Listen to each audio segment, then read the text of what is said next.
The morning sun streamed through the towering glass windows of Innovate Tech's downtown Austin headquarters, casting sharp shadows across the sleek conference room where I sat, my hands folded on the polished table. The air hummed with the steady whir of the AC, a faint scent of coffee lingering from the break room down the hall. It was a typical Monday in early June 2025, the kind where the city buzzed with tech energy startups, brewing alongside food trucks on every corner. I just opened my laptop, the screen lighting up with an email from our CEO, Evan Caldwell. "Elena, your algorithm presentation stole the show at last year's Tech Summit. Congrats on being part of our team." The words glowed with praise, a rare moment of recognition after 17 years at this company. 17 years of coding through late nights of building the data optimization algorithm that made Innovate Tech a market leader. I smiled, a flicker of pride warming my chest, my fingers hovering over the keyboard to reply. But then my inbox pinged again, a calendar invite from Cassandra Reed, my manager, and Lydia Foster from HR. Subject: urgent meeting. My stomach dropped, a cold wave washing over me like a server crashing mid-launch. I knew that tone, that timing it never meant good news. I walked down the glass-lined hallway to the meeting room, my heels clicking softly on the hardwood floors, the hum of the office fading as curious eyes darted my way from behind monitors. Inside, Cassie sat at the head of the table, her expression a carefully crafted mask of corporate regret, her perfectly manicured nails tapping the edge of a manila folder. Lydia sat beside her, her lips pressed into a thin line, her clipboard clutched like a shield. "Elna, thanks for coming on such short notice," Cassie said, her voice carrying a barely concealed note of satisfaction, a tone I'd heard before in meetings where I'd been sidelined for younger, flashier talent. "Please take a seat." I sat, my back straight, my face calm, though my heart raced beneath the surface. "We're restructuring." Cassie continued sliding the folder toward me, her eyes flicking to Lydia for a moment, as if seeking backup. "The company's moving in a new direction, and unfortunately, your position is no longer needed." Lydia nodded, her voice softer, rehearsed. "Your contributions have been valuable, Elena, but we're consolidating the research division under product development." The words hit like a punch, but I didn't flinch. 17 years nights away from my daughter Sophie weekends, debugging code, while Nathan paced with worry countless presentations, where Evan took credit for my work and they were cutting me loose. With a corporate smile, I opened the folder, glancing at the severance package. 2 weeks' pay for every year of service, 3 months of health coverage, a list of career counseling resources I'd never use. I nodded thoughtfully, closing it without a word, my voice steady as I spoke. "I completely understand these decisions are never easy." Relief flashed across their faces, their shoulders relaxing as if they'd expected tears. Protests may be a scene from a 57-year-old woman being pushed out of tech where youth was prized above experience. They didn't know I'd seen this coming, didn't know I'd been preparing. For weeks ever since that misdirected email landed in my inbox, exposing their plan to erase me. I stood smoothing my blazer and pulled a sleek black envelope from my bag, placing it on the table with deliberate care. "Lydia," I said, my tone as calm as the Austin heat outside, "please give this to Evan when he's back from his conference." Cassie's brow furrowed, a flicker of unease in her eyes, but she masked it quickly, her voice clipped. "We'll need your laptop, phone, and keycard by Friday. Your team will be notified this afternoon."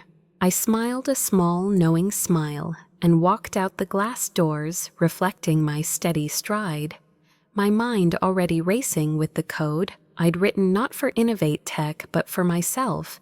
I'd always been good at debugging problems, you see, and Evan, he'd just handed me the biggest bug of all to fix. I'd always been good at debugging problems, you see, and Evan, he'd just handed me the biggest bug of all to fix. I walked down the glass-lined hallway of Innovate Tech's Austin headquarters, my heels echoing softly against the hardwood floors, the hum of the office a distant buzz as I passed rows of cubicles. Curious eyes flicked up from monitors, whispers trailing behind me like code compiling in the background. But I kept my gaze forward, my expression calm, unreadable. I'd spent 17 years navigating these halls, 17 years building the data optimization algorithm that made Innovate Tech a giant in the industry, and now they thought they could erase me with a severance package and a corporate smile. I reached my office, a small corner space, overlooking downtown Austin, the city skyline shimmering under the relentless June sun, the Colorado River, a silver thread winding through the urban sprawl. I closed the door behind me, the click of the latch, a quiet finality, and sank into my chair, the familiar creak of the leather grounding me. My personal phone buzzed in my bag, pulling me from the storm of thoughts swirling in my mind.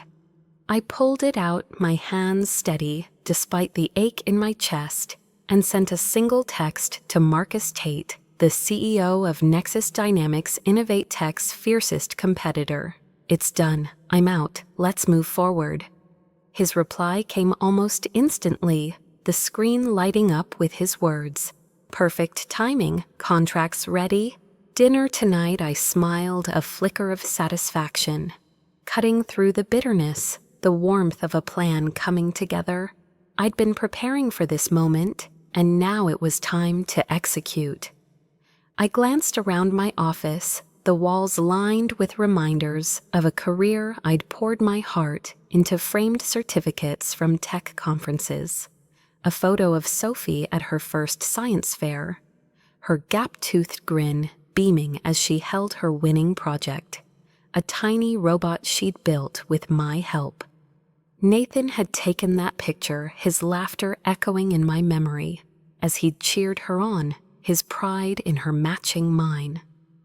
17 years at Innovate Tech hadn't just been about code, it had been about building a life, supporting Nathan through his own career struggles in marketing, staying up late to help Sophie with her math homework while debugging lines of code in my head.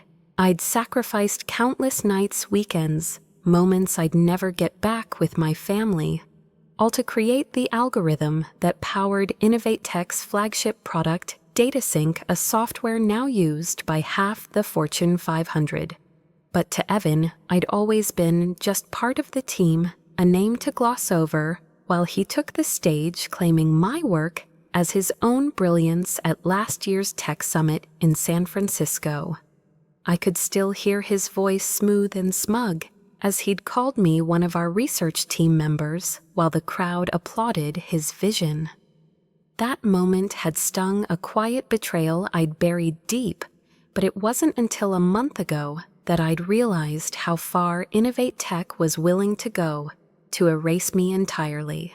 It started with a misdirected email, a thread between Cassie and Evan that landed in my inbox by mistake. The subject line, a cold clinical research division reorg. I'd opened it, my breath catching as I read their plan, not just to push me out, but to claim my algorithm as company-developed tech, stripping my name from its creation. Elena's too old school to fight back. Cassie had written her words searing into me like a bad line of code. "We'll secure the patent after she's gone, less risk of her claiming IP." Evan's reply had been even colder. "Good. Let's move fast. She's a liability now." I'd sat there, the glow of my laptop screen casting harsh shadows across my office, feeling like the ground had shifted beneath me. 17 years of loyalty, of building their empire bite by bite, and they saw me as a liability. I'd stared at those words, my hands trembling for the first time in years, not with fear, but with a quiet, burning resolve. They thought I'd fade away, a 57-year-old woman in an industry that worshipped youth, but they'd forgotten I wasn't just a coder. I was a problem solver, and this was a problem I'd been debugging my whole career. I'd started preparing that very night, my mind racing with lines of code, not for Innovate Tech, but for my own future. I'd started preparing that very night. My mind racing with lines of code, not for Innovate Tech, but for my own future. I'd sat in my office long after the rest of the team had gone home. The glow of my laptop, the only light in the darkened space. The hum of downtown Austin, a faint murmur through the window. The email thread between Cassie and Evan had burned into my memory, their words looping like a corrupted script. Too old school to fight back a liability. I'd spent 17 years at Innovate Tech building their empire bite by bite, but to them I was just a line of code they could delete. I opened a new document on my personal laptop, one I'd bought years ago to keep my work separate, a habit I'd developed after hearing horror stories from other women in tech women whose ideas were stolen, whose contributions were erased. I started typing my fingers steady, my resolve hardening with every keystroke. I wasn't going to let them erase me. I'd make sure my algorithm, my creation, stayed mine. The first red flag had appeared 6 months earlier, during a late-night debugging session at home, the kind where I'd balance my laptop on my knees while Sophie slept in the next room, her soft snores filtering through the wall.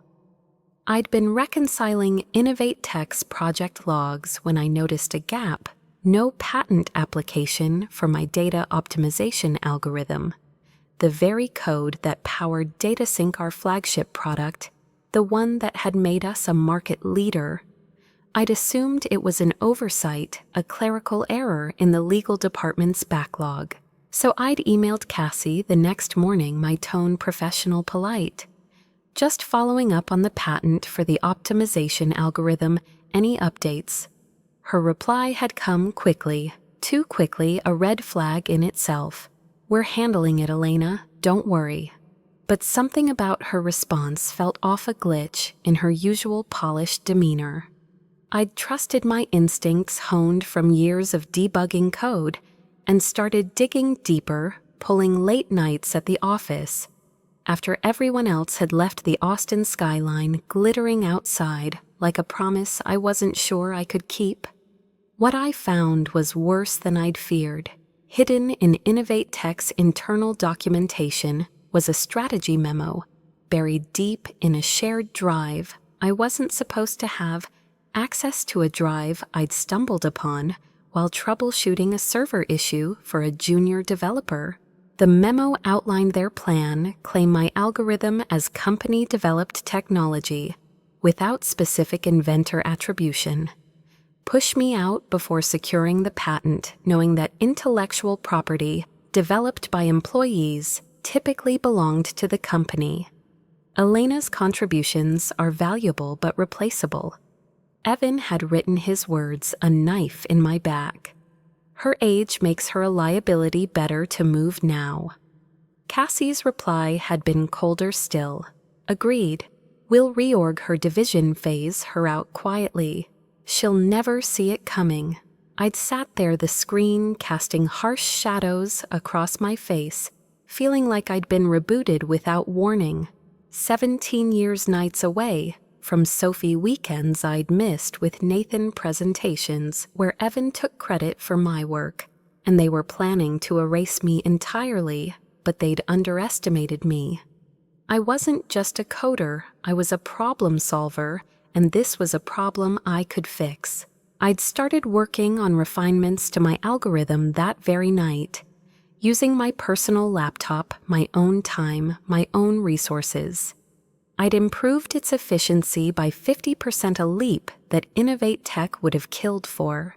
But I wasn't about to hand it over. I documented every step, timestamps, development logs, even the coffee stains on my desk from those late nights, proof that this work was mine outside the scope of my employment agreement. I'd contacted Clara Bennett, a private investigator I'd met at a Women in Tech conference years ago. Her card tucked away in my drawer for a moment like this. We met at a quiet diner on the outskirts of Austin, the kind of place where the jukebox played old country tunes, and the waitresses called you hon. Clara slid a file across the table, her eyes sharp but kind, her voice low. "They've been planning this for months, Elena. Here's everything you need: emails, meeting notes, even a draft of their patent application with your name conveniently omitted." I'd flipped through the file, my heart pounding, not with fear but with a quiet, burning resolve. "Thank you, Clara." I'd said, my voice steady, my hands calm as I tucked the file into my bag. I'd also revisited my employment contract, digging out the original from a box in our attic in Westlake Hills, the air thick with the scent of cedar and old books. Buried in the fine print was a clause I'd forgotten about a provision that protected intellectual property, developed on my own time, using my own resources. I'd smiled, a rare moment of relief in those tense weeks, knowing I had a weapon they'd never see coming. I'd filed for a patent under my own name, the improvements to my algorithm, fully documented the application, expedited thanks to a top-tier IP attorney Marcus had connected me with.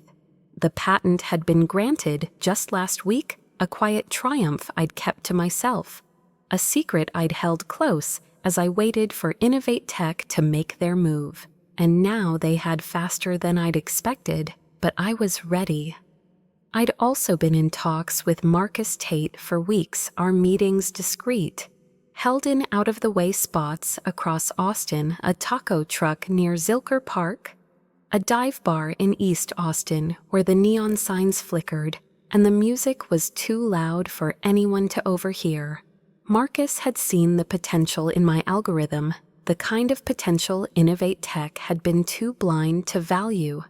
"They don't deserve you, Elena," he'd said over a plate of brisket tacos, his voice firm, his eyes sharp with ambition. "Come to Nexus Dynamics. We'll give you what they never did: recognition, equity, a platform to build something even bigger." I'd nodded, my decision made, but I'd kept it quiet, waiting for the right moment to strike. That moment was now. I packed up my personal items, the photo of Sophie, a collection of conference badges marking 17 years of industry events, the mug my team had given me last Christmas with Code Queen scrawled across it in glittery letters. I left everything else behind, my Innovate Tech laptop and phone sitting neatly on the desk, a silent testament to my professionalism. I wasn't here to cause a scene, I was here to write a new code, one that would break the glass ceiling they'd built around me. As I walked out of my office, the Austin skyline a fiery orange in the setting sun, I knew Friday would be my last day at Innovate Tech, but Monday would be a revelation.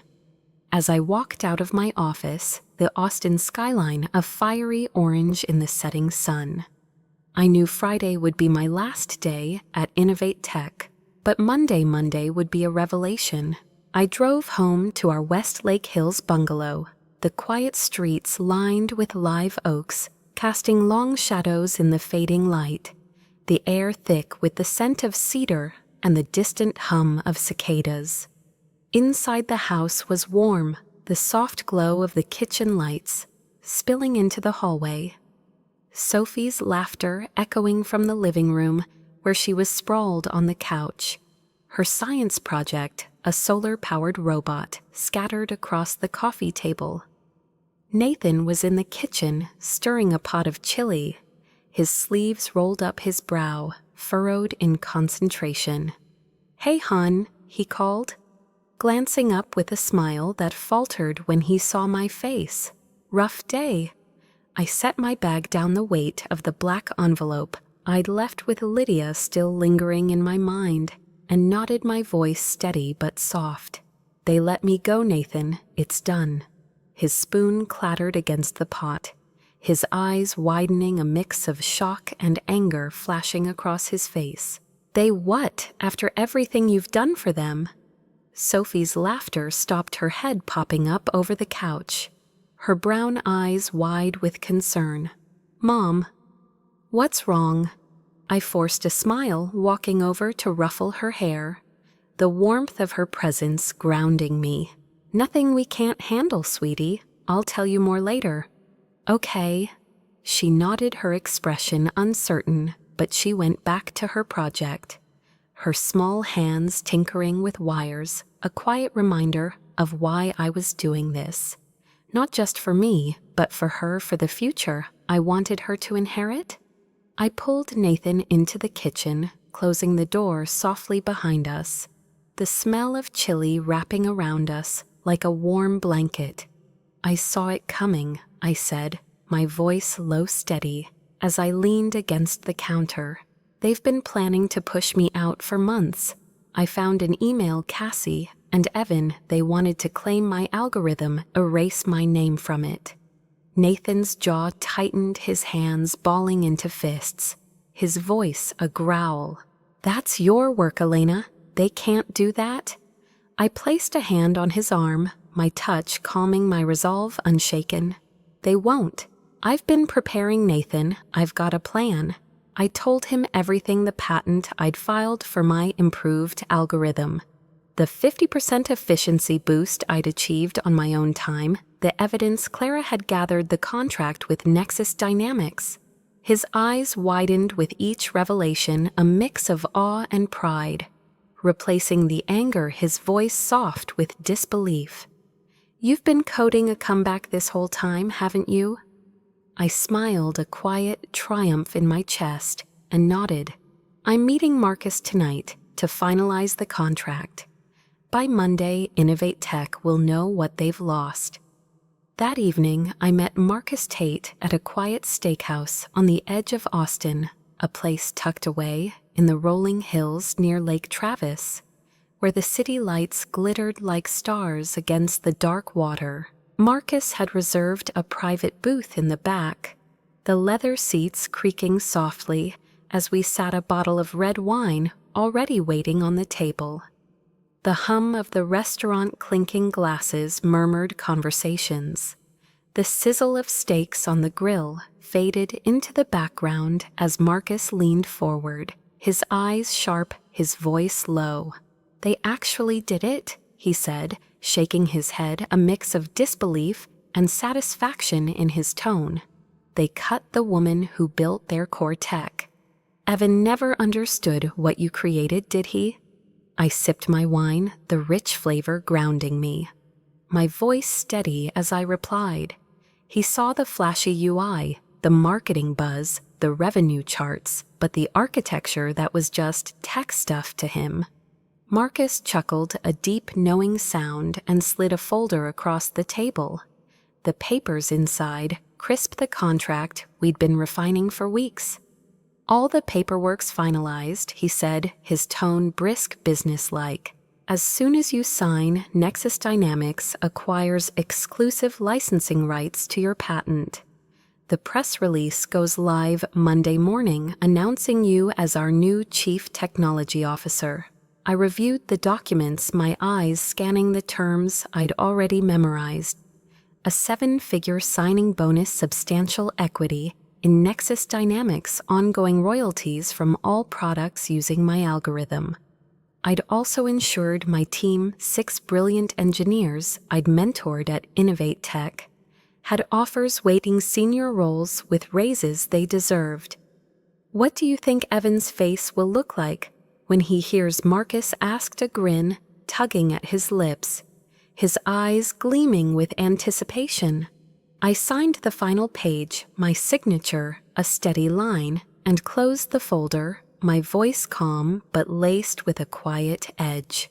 I'm more worried about my team. They don't deserve the fallout. But Evan, he'll learn what happens when you delete the wrong file. I'd also met with Theo Carter, my lawyer, earlier that week, in his office overlooking South Congress, the eclectic street below alive with food trucks and street musicians, the Austin vibe pulsing through the open window. Theo had reviewed my patent, my employment contract, Clara's evidence, his sharp eyes narrowing as he nodded in approval. "This is ironclad, Elena," he'd said, tapping the file, his voice firm. "They violated your intellectual property rights by failing to patent your original algorithm, and your improvements are clearly outside their scope. We're filing a lawsuit Monday alongside the Nexus announcement. They'll have to pay, literally and publicly." I'd smiled, a quiet satisfaction settling over me, knowing that this wasn't just about revenge. It was about recognition, about showing the industry that women like me, women over 50, weren't liabilities. We were forces. Back at home after dinner, I tucked Sophie into bed, her robot project glowing softly on her nightstand, her voice sleepy but curious. "Mom, are you really okay? You seemed sad today." I brushed a strand of hair from her face, my heart swelling with love, my voice soft but firm. "I'm okay, sweetie. I'm fighting for something important for us, for you. So you'll never have to face what I did." She nodded, her eyes fluttering shut, her small hand squeezing mine, a quiet trust that fueled me. I kissed her forehead, the warmth of her trust lingering as I stepped into the hallway, pulling out my phone to confirm with Marcus.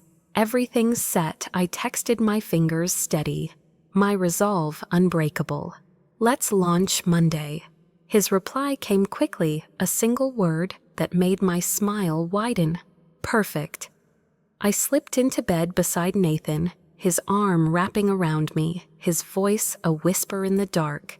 "You're going to change the game, Elena." I nodded, my eyes fixed on the ceiling, the Austin night quiet, outside a storm brewing in my mind. I'd coded my comeback line by line, and innovate tech they were about to crash. I slipped into bed beside Nathan, his arm wrapping around me, his voice a whisper in the dark. "You're going to change the game, Elena." I nodded, my eyes fixed on the ceiling, the Austin night quiet, outside a storm brewing in my mind. I'd coded my comeback line by line, and innovate tech they were about to crash.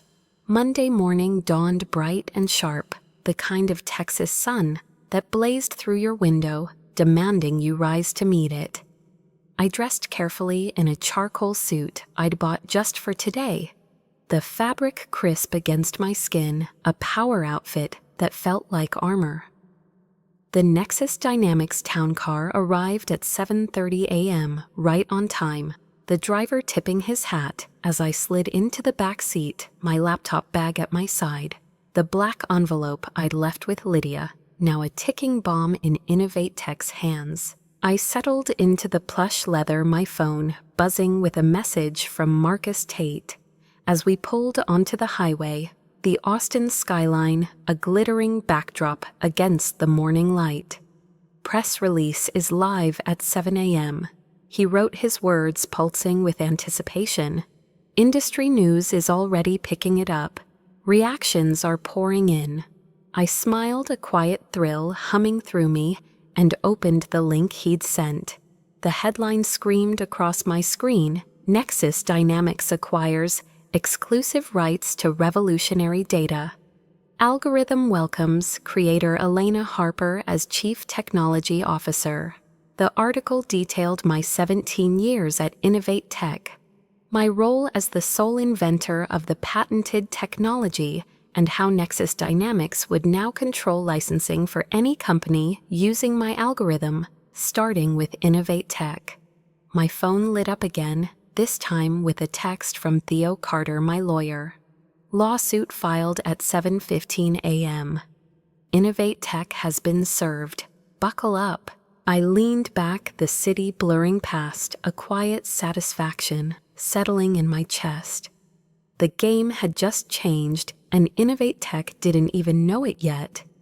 8 miles away at Innovate Tech's downtown headquarters, the scheduled Monday morning executive meeting was spiraling into chaos. My lead developer, Miguel, who'd been my eyes and ears since I'd left, sent me a play-by-play via text, his messages lighting up my phone like a live feed. Complete meltdown here. He wrote at 7:45 a.m. Evan just got back from his conference, saw the press release. He's screaming in the conference room. I could picture it perfectly. Evan, pacing his tailored suit, rumpled his face red as he demanded answers from Cassie and the legal team, the glass walls of their executive suite trembling with his fury. By 8:00 a.m., Miguel sent another update. Legal's pulling every file with your name on it. They just wheeled in the research servers for the tech team to analyze. Cassie looks like she's about to faint. I smiled, sipping the coffee the driver had handed me. The bitter taste grounding me as we pulled into Nexus Dynamics' sleek headquarters in South Austin. The building a modern marvel of glass and steel, its lobby buzzing with energy. I stepped out, the sun warm on my face, my heels clicking on the marble floor as I made my way to my new corner office, floor-to-ceiling windows, offering a panoramic view of the city, the Colorado River glinting in the distance. My phone buzzed again, Miguel with another update. Stocks down 10% since the market opened. Board members are calling in. What did you do? I typed back, my fingers steady, my voice calm even in text. Check your personal email. You and the team have offers waiting. I'd ensured all 6 of my engineers had senior roles at Nexus Dynamics. With raises they deserved, a quiet promise I'd made to protect them from the fallout. By 9:15 a.m., the industry was on fire, tech journals speculating wildly about Innovate Tech's downfall. Nexus Dynamics stock soaring 15%, while Innovate Tech's plummeted 25%. My phone lit up with a call from Evan, his name flashing on the screen like a warning. I let it go to voicemail. His voice a desperate rasp as he left a message. Elena, there appears to be a misunderstanding. Please call me now. I forwarded it to Theo without replying, my focus on the team meeting I was about to lead my first as Chief Technology Officer. But by noon, Evan had escalated, he and Cassie showing up unannounced at Naomi's house near the University of Texas at Austin, where I'd gone to drop off some documents for her freelance writing project. Naomi greeted me at the door, her bungalow cozy with the scent of fresh ink and coffee, her desk cluttered with manuscripts, but her expression darkened when she saw Evan's car pull up. "What are they doing here?" she asked, her voice sharp, protective as she peered through the window. I sighed, my resolve hardening, my voice steady. "They're here to beg." Evan stormed in. Cassie trailing behind, her face pale, her usual corporate polish cracking under the strain. "Elena, this has gone far enough," Evan said, his voice a mix of fury and desperation, his hands gesturing wildly. "You can't do this to us. DataSync is our tech." I leaned against Naomi's kitchen counter, my arms crossed, my tone icy calm. "You thought I'd fade away, Evan? I've been debugging your lies while you were busy crashing the company." Naomi stepped forward, her voice sharp, cutting. "You stole her work, Evan. You took credit for her algorithm, erased her name, and now you're surprised she fought back." Cassie opened her mouth to protest, but I held up a hand, my voice firm, unyielding. "I have a patent, Evan. It's mine, legally, indisputably. You failed to secure it, and now you'll pay to license it from Nexus Dynamics. Or you can rebuild DataSync from scratch. Your choice." Evan's face twisted, his voice a snarl. "You'll regret this, Elena." But Cassie, sensing the ship sinking, turned on him, her voice trembling. "You said this wouldn't happen, Evan? You said she wouldn't fight." She stormed out, leaving Evan alone, his bravado crumbling his shoulders, slumping as the reality hit. I met his gaze, my voice steady, a quiet triumph in my tone.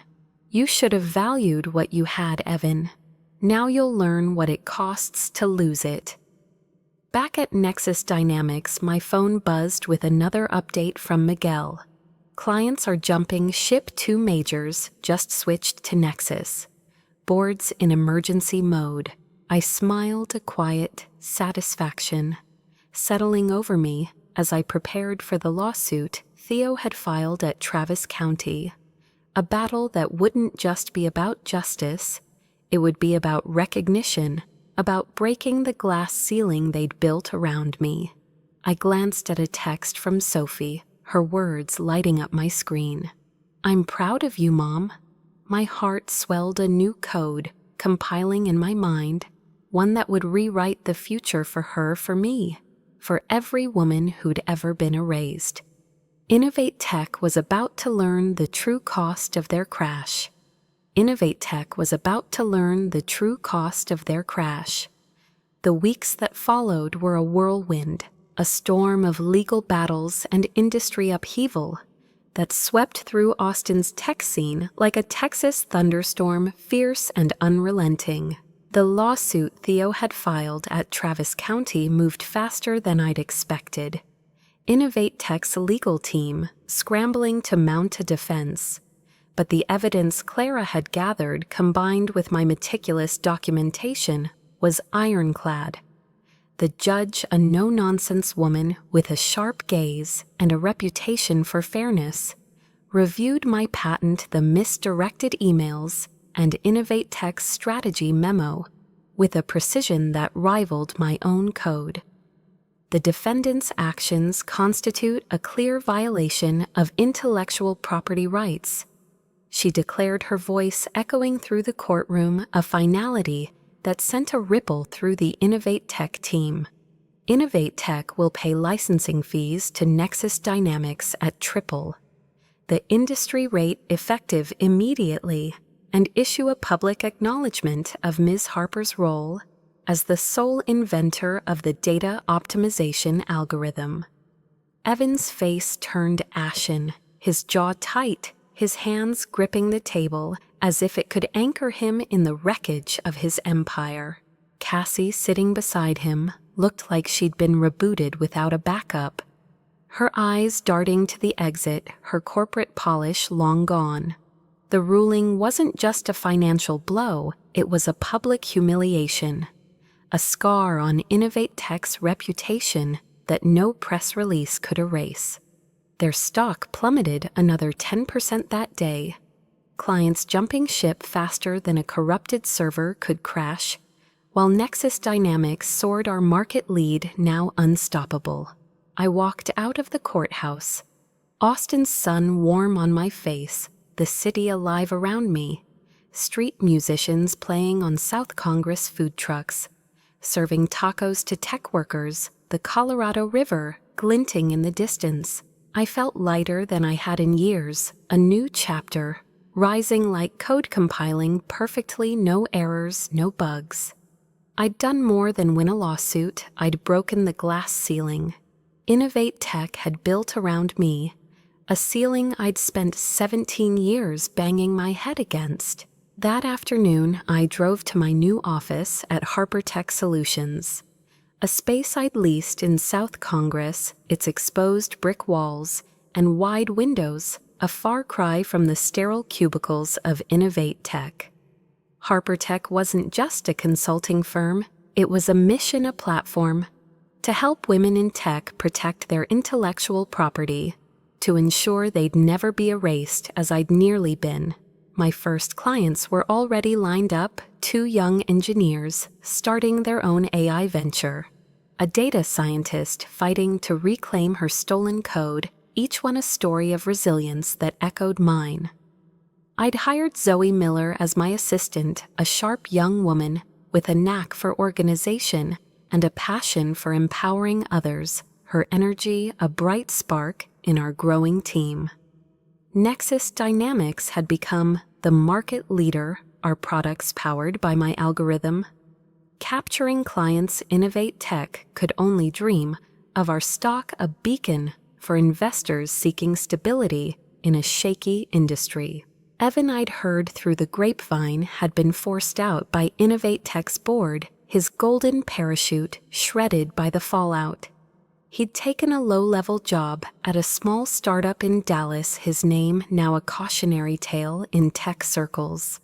A reminder of what happens when you undervalue the people who build your empire. Cassie had fled to Seattle, chasing a new role at a mid-tier firm, her LinkedIn profile scrubbed of any mention of Innovate Tech, as if she could delete her past. But I wasn't focused on them. I was focused on the future. Sophie had blossomed in the months since, her confidence soaring as she watched me rise her science projects, now inspired by my story.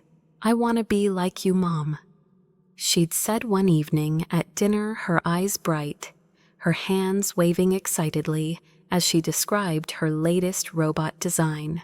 "I want to code stuff that changes things." I'd hugged her tight, my heart swelling, my voice soft with pride.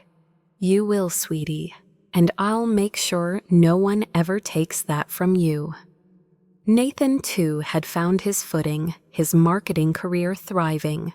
Now that he wasn't carrying the weight of my stress, his laughter filling our home again, a melody I'd missed.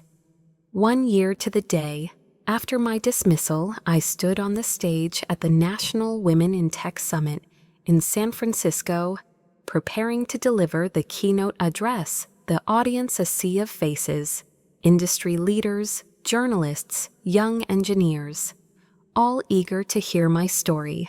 And now please welcome Elena Harper, Chief Technology Officer at Nexus Dynamics and founder of Harper Tech Solutions. The organizer announced, her voice ringing through the auditorium. The applause was thunderous, a wave of recognition. I'd never felt at Innovate Tech where I'd always been hidden in the shadows. I stepped to the podium, my charcoal suit a quiet nod to that Monday morning in Austin, my voice steady, powerful. Today, I want to talk about owning your value, about protecting your work, your voice, no matter who tries to erase it. I shared my journey, the technical triumphs of my algorithm, but also the broader fight for recognition, for women in tech to be seen, not sidelined. Afterward, a young engineer approached me, her eyes bright, her voice trembling with awe. "Your story changed how I work. I started logging my projects on my own time. Thank you." I smiled, my heart full, my voice warm. "That's the smartest code you'll ever write, protecting your future." As I drove home to Westlake Hills that evening, the Austin skyline glowing against the dusk, I reflected on the lessons I'd learned, lessons I hoped others could apply. First, always document your work timestamps, logs, personal resources, because your ideas deserve protection in a world that might try to steal them. Second, don't let betrayal define you. Turn it into fuel, build something greater, something that's yours. That email from Evan, the one that had dismissed me, wasn't just a goodbye. It was the code that broke the glass ceiling, a spark that ignited a future I'd never dared to dream of. I'd gained more than justice, I'd gained recognition. A legacy for Sophie, a platform to lift others. As I pulled into our driveway, the lights of our home warm and welcoming, I knew I'd written a new algorithm, one that would keep running unstoppable for every woman who'd ever been told to fade away.